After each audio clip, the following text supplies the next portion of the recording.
The Defender. Smaller and lighter than the Cobra, it's also cheaper and quieter. This last aspect proved to be of great importance in the mountainous regions.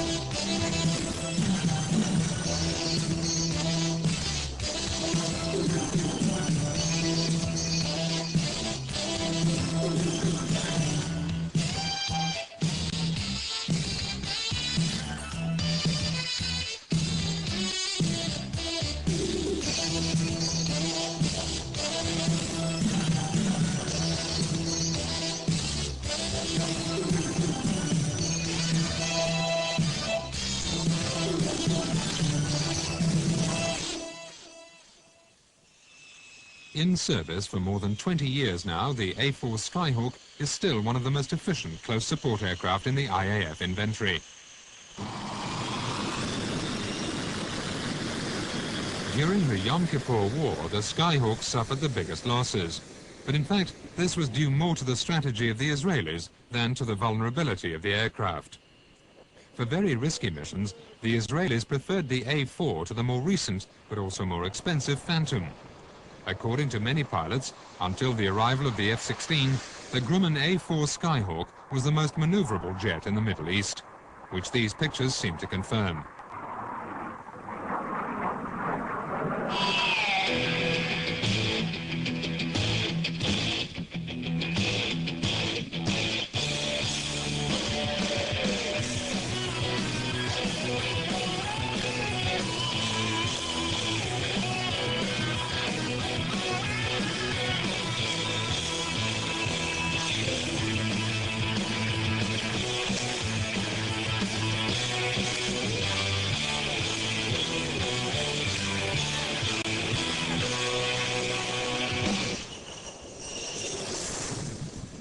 The old Phantom II is still operational with the IAF, but it too has been modernized.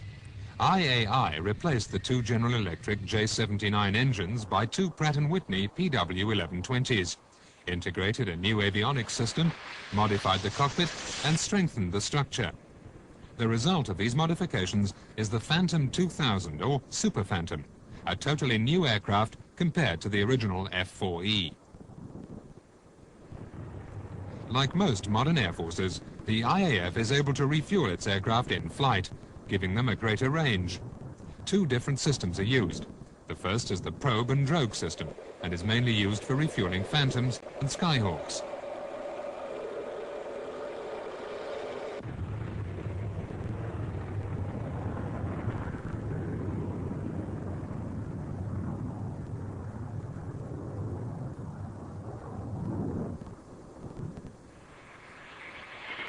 But Israeli Air Industries designed another system.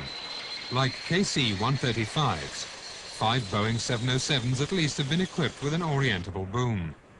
The boom operator monitors the operation from inside the tanker by means of a video camera. This method is used for the refueling of aircraft such as the F-15 and F-16.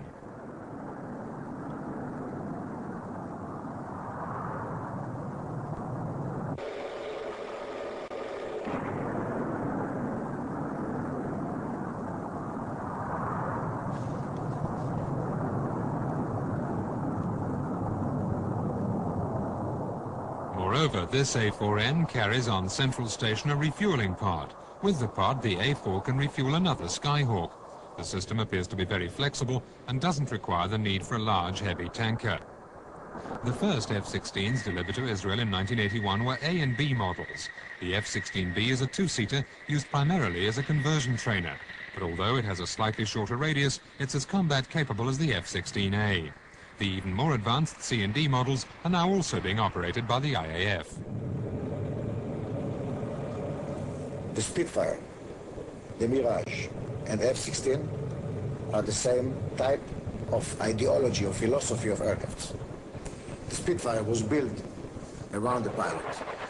Small cockpit, maneuverability, superb, short range, air-to-air oriented. Mirage, the same.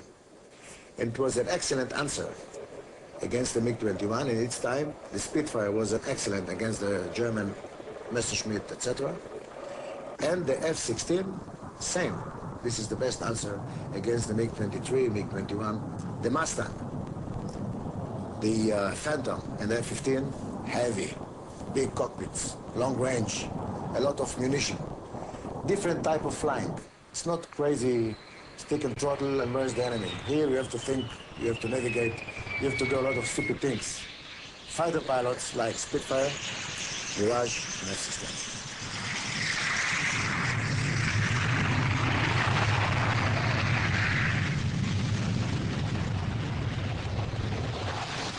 This is the Kafir C-2.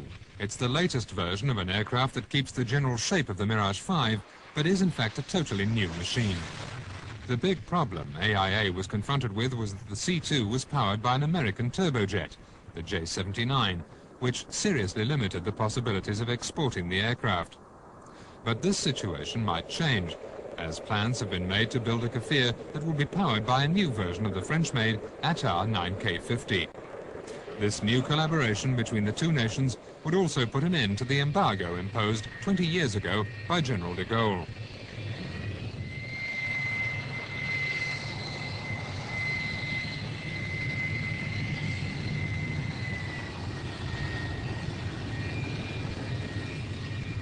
Surface-to-air missiles are also under the command of the Air Force. Here is a battery of Hawks, somewhere near the border between Israel, Syria and Lebanon. Batteries like this one are on constant alert, and when an enemy is detected, the alarm is immediately given.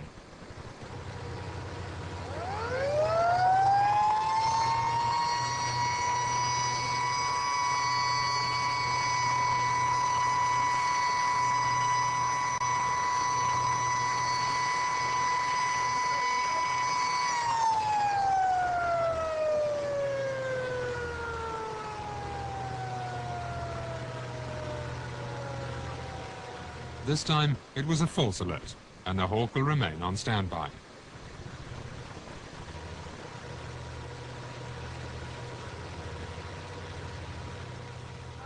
For the surveillance and reconnaissance of territories close to the border, the IAF operates remote-piloted vehicles, or RPVs.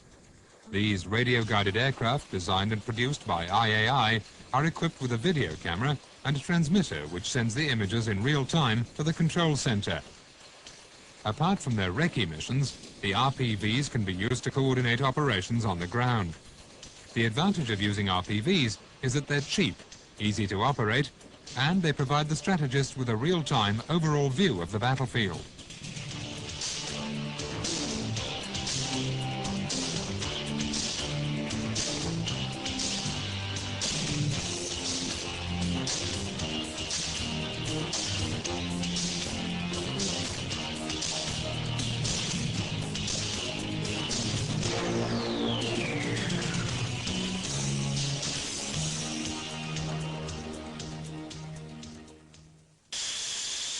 The Lavi is the sum of Israeli know-how in aeronautics. The first prototype integrated leading-edge technologies and was undoubtedly the most advanced jet fighter ever built.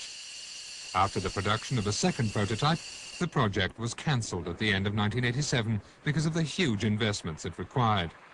However, IAI decided to build a third aircraft, a Lavi TD, for a technology demonstrator.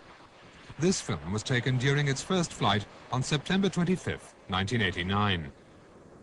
The TD is powered by a Pratt & Whitney PW1120, the same engine that equips the Super Phantom and the F-18 Hornet. The aircraft is controlled by a fly-by-wire system. Like the F-16 and the new Saab JAS-39 Gripen, the Lavi is a multi-role aircraft, as good in low-level missions as in intercept missions.